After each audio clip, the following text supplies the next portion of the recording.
Bonsoir à tous, bienvenue dans les Alpes. Voici les titres que nous développerons dans cette édition. Mais d'abord, 3 jours après la tempête qui a balayé les Alpes, les communes d'altitude et les stations de ski n'ont plus qu'à gérer l'épaisseur impressionnante des couches de neige.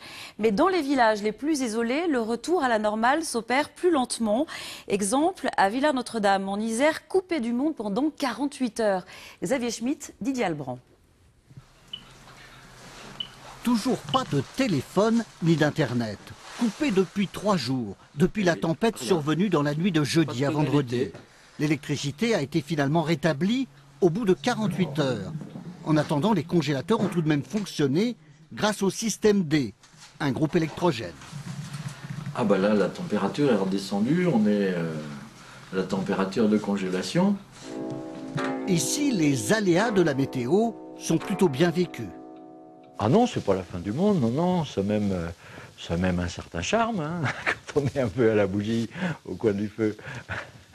Il faut avoir chaud, il faut avoir de quoi se faire à manger, et puis tout va bien.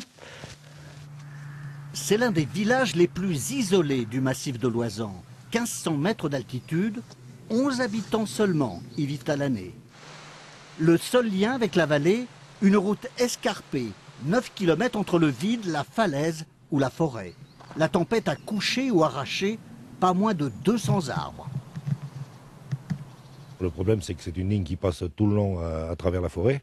Et on sait que la forêt pousse, donc il y a des lagages à faire. Et des fois, il est plus ou moins bien fait. Ce qui fait que bon, quand il y a des gros coups de vent ou quoi, ben, ces arbres ont tendance à toucher la ligne, voire tomber.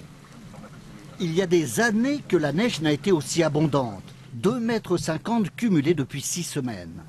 C'est finalement une aubaine pour rompre l'isolement. Le site attire les amateurs de randonnée hivernale.